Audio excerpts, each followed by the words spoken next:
और अगर आप थैंक यू अगर सुनने के मूड में हैं तो थोड़ा टाइम देना पड़ेगा और अटेंशन इधर देना होगा, मोबाइल थोड़ी देर के लिए रख दीजिए।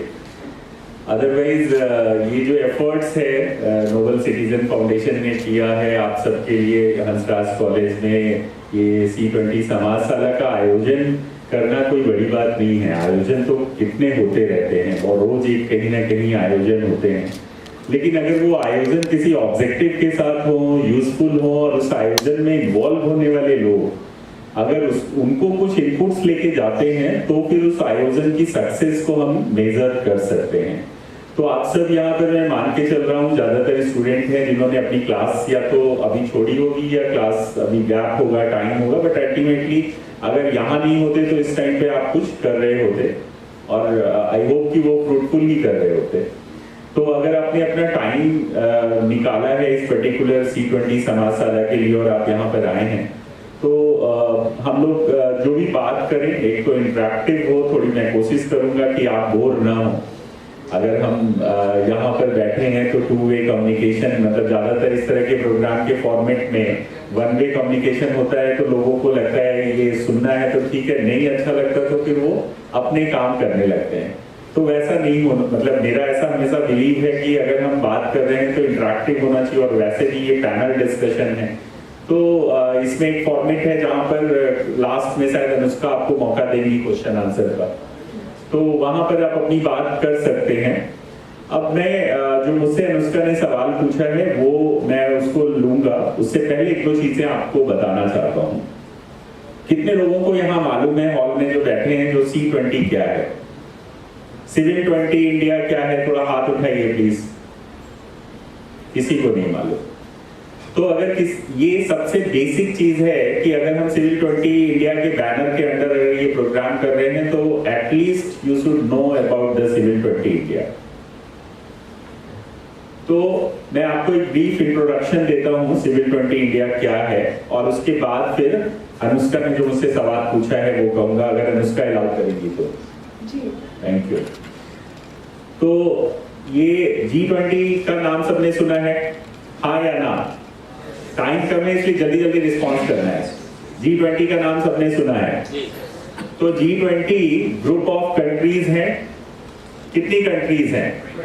20, लेकिन ओवरऑल 43 कंट्रीज हैं। 20 नहीं है क्योंकि यूरोपियन भी है इसके अंदर, यूरोपियन कंट्रीज को अगर मिला दें तो 43 कंट्रीज है। So this is not a G20 group of not a 20 countries, it's a group of 43 countries, but it's the name G20 क्योंकि यूरोपियन कॉन्टिनेंट एक है, so इसलिए उसको हम काउंट नहीं करते हैं as a separate country। तो G20 जो है वो एक तरह का प्लेटफॉर्म है, ग्लोबल प्लेटफॉर्म है जिसमें ग्रुप ऑफ कंट्रीज अपने डिफरेंट जो सब्जेक्ट्स हैं, जो करंट अफेयर्स हैं, उनको लेकर अलग अलग डिस्कशंस चलते हैं, उन पे एक कॉमन मिनिमम प्रोग्राम्स डिजाइन होता है, पॉलिसीज बनती हैं और उसको लेकर वर्ल्ड में जो इश्यूज हैं उनको उस पे एक डिस्कोर्स क्रिएट करने की कोशिश की जाती है। और ये एक ऐसा प्लेटफॉर्म है जहां पर सभी को मौका मिलता है बोलने का, क्योंकि अगर आप ग्रुप ऑफ कंट्रीज देखेंगे तो उसमें आपको छोटी बड़ी हर एक कंट्री मिलेंगी। तो जो छोटी कंट्री हैं, स्पेशली जो डेवलपिंग कंट्री हैं, वो डेवलप कंट्री के आगे उनका बहुत सारा अपने बात वो नहीं रख पाते हैं। तो ये इस तरह के प्लेटफॉर्म्स हैं जहां पर हर कंट्री अपनी बात रख सकती है। तो जो ये G20 है इसके 3 ट्रैक्स हैं। सो पहला ट्रैक है जो शेरपा ट्रैक है, जो प्रिंसिपल कोऑर्डिनेटर्स लाइक जो हेड ऑफ द कंट्रीज हैं, प्रेसिडेंट हैं, प्राइम मिनिस्टर्स हैं, वो इसमें ज्यादातर उस ट्रैक में है। सेकेंड ट्रैक है फिनांस का, जिसमें फिनांस से रिलेटेड जो हेड ऑफ द फिनांस है, कंट्री हेड, वो इसमें आते हैं। और थर्ड ट्रैक है इंगेजमेंट ग्रुप। सो ये जो इंगेजमेंट ग्रुप है वो टोटल हर साल ये number of engagement group vary करता है। इस साल 2023 में एंगेजमेंट ग्रुप कितने हैं? 11 एंगेजमेंट ग्रुप हैं। सो ये 11 एंगेजमेंट ग्रुप कौन कौन से हैं अगर हम देखना चाहें, मैं डिटेल में नहीं जाऊंगा, टाइम कम है, आप वेबसाइट पे जाइए G20 की, आपको सारे ये इंफॉर्मेशन जो मैं बता रहा हूँ इसको और डिटेल में आप पढ़ सकते हैं। सो उसमें यूथ 20 है, वुमेन 20 है, सिविल 20 है, बिजनेस 20 है, साई 20 है, स्टार्टअप 20 है, इसे नंबर ऑफ 11 एंगेजमेंट ग्रुप हैं। और हर एंगेजमेंट ग्रुप जो है वो अपने एज पर the nature of the business उसके थेमेटिक एरिया के अकॉर्डिंग वो जो ग्रुप है वो अपने वर्किंग ग्रुप बनाता है। तो जो सिविल 20 है, आज हम लोग किस प्लेटफॉर्म पे बैठे हैं? एक जो G20 का ऑफिशियल एंगेजमेंट ग्रुप है सिविल 20। सिविल 20 के अंदर 14 वर्किंग ग्रुप हैं। तो ये 14 वर्किंग ग्रुप में से एक वर्किंग ग्रुप है ह्यूमन राइट्स का, जिसको आज यहाँ पर नोबल सिटीजन फाउंडेशन के थ्रू हम लोग ये ह्यूमन राइट्स पे बात कर रहे हैं। ऐसे ही इसके अंदर सेवा वर्किंग ग्रुप है, हेल्थ का ग्रुप है, इन्वायरमेंट का ग्रुप है, जितने भी SDG जैसे सस्टेनेबल डेवलपमेंट गोल के अंदर 17 इंडेक्स है, तो हर इंडेक्स के अंदर एक एक ग्रुप एक सब्जेक्ट है। ऐसा ही इसको भी ध्यान में रखकर 14 वर्किंग ग्रुप बनाए गए हैं और उसमें हर सब्जेक्ट को कवर करने की कोशिश की गई है। तो ये जो इंगेजमेंट ग्रुप के अंदर जो ऑफिशियल वर्किंग ग्रुप हैं वो इस तरह से काम कर रहे हैं और इसके अंदर आउटरीच प्रोग्राम्स भी हैं। जैसे ये जो C20 समाज साला आपने नाम सुना, ये एक सिविल 20 का एक आउटरीच प्रोग्राम है। ऐसा ही C20 चौपाल है, C20 एम्बेसडर है। तो आज हम यहाँ C20 समाज साला कर रहे हैं जिसमें हम लोग बात कर रहे हैं। अभी ये C20 चौपाल और C20 समाज साला क्या है, ये डिफरेंस जस्ट एक लाइन में है कि अगर चौपाल कर रहे हैं, छोटी मीटिंग कर रहे हैं तो चौपाल है, बड़ी लेवल पे कोई एक्टिविटीज बेस्ड प्रोग्राम कर रहे हैं, सेमिनार कॉन्फ्रेंस, तो वो समाज साला है। एम्बेसडर आप जैसे यूथ और में काम करने वाले लोग, कम्युनिटी लीडर्स अगर कोई आते हैं तो उनको एज एम्बेसडर आगे लाया जा सकता है, जो लोगों को different subjective area, thematic areas पे काम कर सके। तो ये एक छोटा सा इंट्रोडक्शन है C20 का। आई थिंक अब आपको क्लियर है। यहाँ से जाने के बाद आप किसी को बता सकते हैं कि आज मैं C20 के प्रोग्राम में गया था और C20 कैसे काम करता है। इसका जो फॉर्मेट है, ये प्रोग्राम्स क्यों हो रहे हैं, क्योंकि इस प्रोग्राम के थ्रू हम लोग एक डिस्कोर्स क्रिएट कर रहे हैं। ऑनरेबल प्राइम मिनिस्टर ने कहा कि इसको एक जन आंदोलन की तरह खड़ा करना चाहिए। नहीं तो ज्यादातर कंट्रीज में ये प्रोग्राम्स होते हैं, प्रेसिडेंट ऑफ द कंट्रीज आते हैं, मिलते हैं और थोड़ा एक प्रेस रिलीज होता है, प्रेस कॉन्फ्रेंस होता है और खत्म हो जाता है। लेकिन इंडिया में ऐसा नहीं है। इंडिया में लास्ट ईयर जब से प्रेसिडेंसी इंडिया को मिली नवंबर से, इंडोनेशिया में लास्ट ईयर हुआ था, नेक्स्ट ईयर ब्राजील में होगा।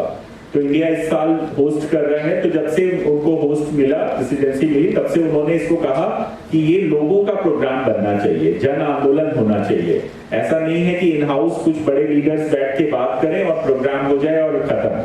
तो अगर इसको जन आंदोलन बनाना है तो पीपल पार्टिसिपेशन को स्ट्रॉन्ग करना पड़ेगा, लोगों को इन्वॉल्व करना पड़ेगा। और लोगों को इन्वॉल्व करेंगे तो वहां से जो इनपुट्स आएंगे, जो इंफॉर्मेशंस आएंगी, उनको सब हम कंपाइल करेंगे और एंड ऑफ द डे एक वर्किंग ग्रुप अपना एक बड़ा प्रोग्राम करेगा और उसमें सारे जो ये इनपुट्स आ रहे हैं इनको कंपाइल करके एक पॉलिसी ब्रीफ बनाएंगे और वो पॉलिसी ब्रीफ जो है फिर वो सबमिट होगा और G20 का जो सितंबर में फाइनल सबमिट होगा उसमें जो जहां पर सारे ग्लोबल लीडर आएंगे वहां पर ये पॉलिसी ब्रीफ डिस्कस किया जाएगा।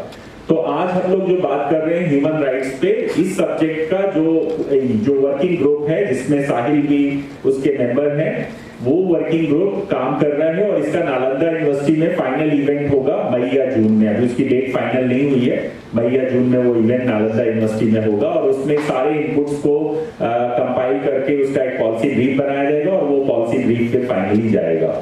तो ये जो प्रोग्राम है इस फॉर्मेट में रन कर रहा है, इसलिए आपका इन्वॉल्वमेंट, आपका पार्टिसिपेशन, आपका इनपुट बहुत इंपॉर्टेंट है। अब मैं अनुष्का के सवाल पर आता हूं, जहां पर उन्होंने कहा कि वॉलंटरिज्म को हम कैसे आगे देख सकते हैं और वॉलंटरिज्म ह्यूमन राइट्स में कितना इंपॉर्टेंट रोल प्ले करता है और स्पेशली एजुकेशन सेक्टर में अगर हम बात करें तो थ्रू वॉलंटरिज्म हम कैसे उसको रिवाइव कर सकते हैं। आई थिंक ठीक है अनुष्का जी जी जी। तो ये इसको 3 क्वेश्चंस को एक साथ पूछा है तो मैं अलग अलग करके बोल सकता हूं। एक तो वॉलंटरिज्म शब्द की जब हम बात करते हैं तो क्या फील आता है, कोई बताएगा? वॉलंटरिज्म मीन्स क्या है? कोई भी बोल सकता है please. Selfless dedication, sense of service, अगर हम ऐसा कहें तो भी वो सही होगा। तो ये जो सेल्फलेस डेडिकेशन है, मतलब अपनी इच्छा से अगर हम किसी के लिए कुछ भी काम करने जा रहे हैं, वो वॉलंटरिज्म है। जब हमने अपने मेन स्ट्रीम से निकलकर अगर हम कुछ वॉलंटरी कंट्रीब्यूट कर रहे हैं जहां पर हमारा कोई स्वार्थ नहीं है। सेल्फ डेडिकेशन का मतलब क्या है? जहां पर हमारा अपना कोई स्वार्थ नहीं है। हमारा अपना कोई वहां पर इंटरेस्ट नहीं है, और उस इंटरेस्ट नहीं है तो क्या है, जहां इंटरेस्ट खत्म होता है और जहां पर ये हम निस्वार्थ भाव से अगर काम करने के लिए आगे आते हैं, वहां पे वॉलंटरिज्म शुरू होता है। तो इसीलिए कहते हैं कि वॉलंटरिज्म, कई बार वॉलंटरिज्म जो है वो मर्सी के कारण भी होता है, ममता और करुणा के कारण भी होता है। जैसे कोई आप रोड पे जा रहे हैं, कोई एक्सीडेंट हो गया, आपने देखा अरे वो आदमी गिरा है, इमीडिएटली नंबर ऑफ लोगों ने उसको हेल्प के लिए आगे आए, वो भी वॉलंटरिज्म है। ऐसे आप जैसे कोविड के टाइम में नंबर ऑफ लोगों की जिनके घर में खाने की प्रॉब्लम थी, जिनको दवाएं नहीं मिल रही थी, जिनको हॉस्पिटल ले जाना था, बहुत सारे वॉलंटियर्स निकल के आए। तो वॉलंटियरिज्म भी अलग अलग टाइप्स ऑफ वॉलंटियरिज्म है, जिसमें डिपेंड ऑन द सिचुएशन। तो कुछ वॉलंटियरिज्म है जो अकॉर्डिंग टू सिचुएशन आता है, जो हर किसी को मोटिवेट करता है वॉलंटियरिज्म के लिए। लेकिन जो परमानेंट वॉलंटियरिज्म है वो क्या है कि आपने डिसीजन ले लिया कि अब मुझे सोसाइटी के लिए कुछ करना है, अब मुझे अपने आसपास कुछ करना है, या अपने रूटीन से हटके कुछ करना है, और जिससे लोगों की लाइफ में चेंज आए। तो जब हम ये सोचते हैं लोगों की लाइफ में चेंज आए, तो क्या समझ में आता है, कैसे मालूम होता है कि लोगों की लाइफ में चेंज आएगा? कोई एक एग्जांपल दे सकते हैं, कैसे मालूम चलेगा कि लोगों की लाइफ में चेंज आ रहा है? मान लीजिए हम किसी के लिए घंटों काम कर रहे हैं, और ये हम उसका पैरामीटर कैसे, उसको मेजरमेंट मॉनिटरिंग कैसे करेंगे कि उसकी लाइफ में चेंज आ रहा है? तो एक बहुत सिंपल सा टूल्स है, वैसे तो नंबर ऑफ स्टडी के टूल्स हो सकते हैं, बट एक सिंपल सा टूल्स है। अगर उसके चेहरे पे मुस्कान आ रही है, स्माइल आ रही है, तो हम कह सकते हैं कि उसकी लाइफ में चेंज हो रहा है। क्यों? क्योंकि आदमी, इंसान अगर अंदर से खुश हो रहा है, और वो क्यों खुश हो रहा है? क्योंकि कोई उसकी मदद कर रहा है, जो उसको चाहिए वो इमीडिएट दे रहा है। तो ये जो सीकर और गिवर का